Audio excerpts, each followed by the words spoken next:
Hello and welcome to my channel. If you're new here, please subscribe, leave me a comment, and give me a like if you enjoyed this video and you'd like to see more. We're going to go ahead and get started by making some cilantro-lime chicken in a cream sauce with twice baked potatoes and broccoli.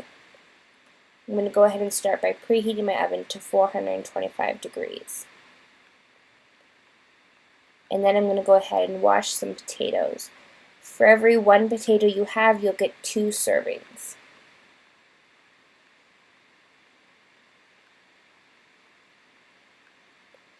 Then I'm going to go ahead and grab a casserole dish and poke some holes with a fork in these potatoes so that the steam can escape when they're being cooked.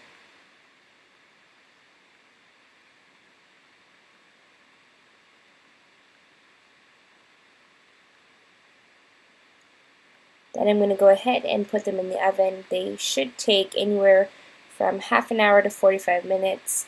You'll know they're done when you can stick a fork in them easily.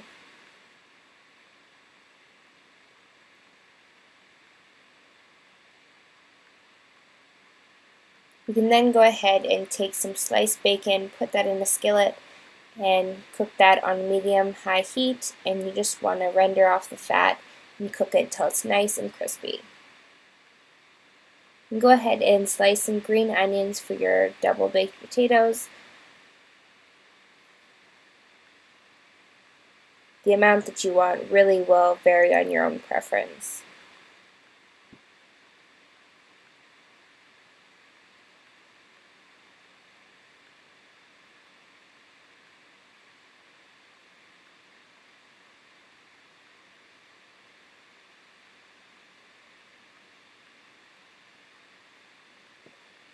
Then checking on my bacon, it looks like it's good to go.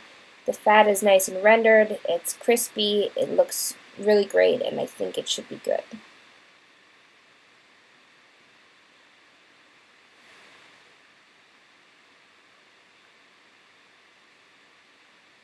Then you can go ahead, drain that off and set that aside. I'm now just going to go ahead and grate some cheese. Again, this is going to be on your own preference. I like cheese, so I'm going to use quite a bit, but go ahead and use what's right for you. You can throw that in a bowl and set that aside as well.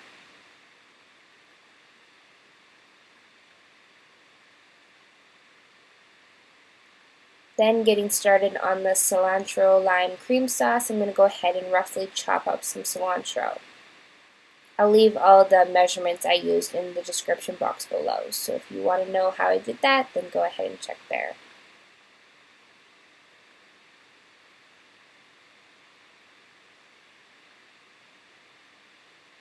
You can throw that in a bowl and set that aside for right now too. Getting started on my limes, I'm going to cut them in half, and I use a spoon to juice them. You can use a juicer if you have that. Use whatever method works best for you. I used 2 limes. My chicken was pretty tangy, so if you prefer less zestiness, then go ahead and use less. Then I'm going to add some butter into my skillet. I added a little bit of butter and a little bit of oil, the butter for flavor and the oil to stop the butter from burning.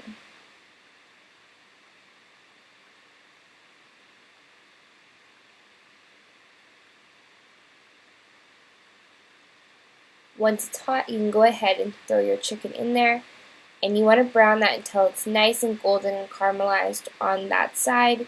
You'll know that it's ready when it stops sticking to the pan, and when it's not sticking, then it's ready to flip. Now that my potatoes are done, I'm going to go ahead and scoop out the insides into a bowl, and once you have that done, you can go ahead and mash them.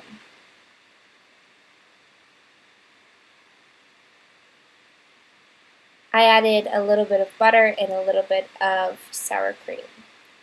So this here is what your chicken should look like when it's done. Once you take it off the pan, leave all the juices in there, throw some chicken broth in there, and let that reduce. Cook it until the liquid has reduced and you don't have very much left. So here I am, like I said, matching my potatoes. There's a little bit of butter and some sour cream going in. You can add whatever seasoning you want. I added salt, pepper, and garlic and onion powder.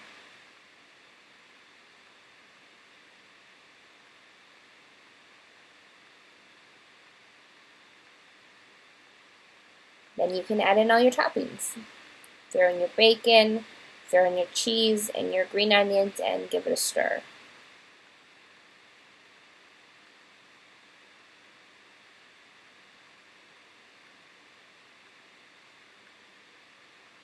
Then you're going to take your potato halves that you scooped out and go ahead and refill them. Don't worry about if some of your potato skins broke or they didn't quite hold together. Once you put the filling back in there, they hold together pretty well.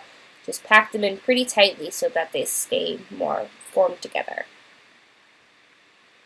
Once you have that done, you're going to go ahead and throw those back in your 425-degree oven for 10 to 15 minutes, just until the insides get warm and the cheese is all melted.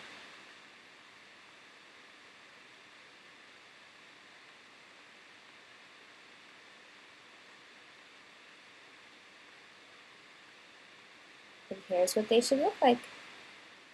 Now that that chicken broth is boiling, I'm going to go ahead and stir that, and then you'll see me pour in some milk. You can use cream, milk, skim milk, whole milk, whatever you prefer to use.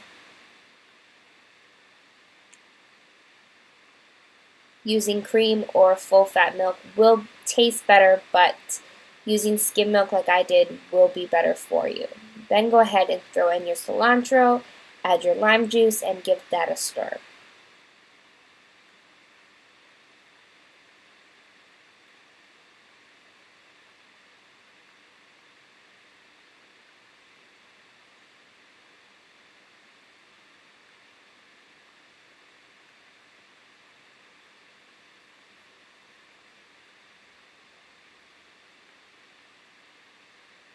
Then you can go ahead and take your brown chicken, throw that back into your skillet, and put it on medium to medium-low. Let that simmer so your chicken can finish cooking and everything can marry together.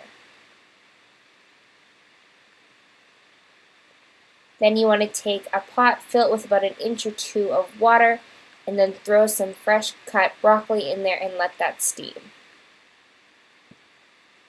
You don't want to let fresh broccoli cook too long. It should be bright green like it is here, and when it's that color, then you know it's done. My chicken here is done, so I'm going to remove that from the pan and stir the remainder of the sauce. As you can see, it's reduced quite a bit, so it is quite a bit thicker. And your sauce is done. So here I'm ready to plate. I'm going to take my plate. I'm going to start with my chicken. You can drizzle on that little bit of extra sauce if you like. And then throw on your potatoes and your broccoli. You can have whatever vegetables or sides you want with this dish. It's really customizable.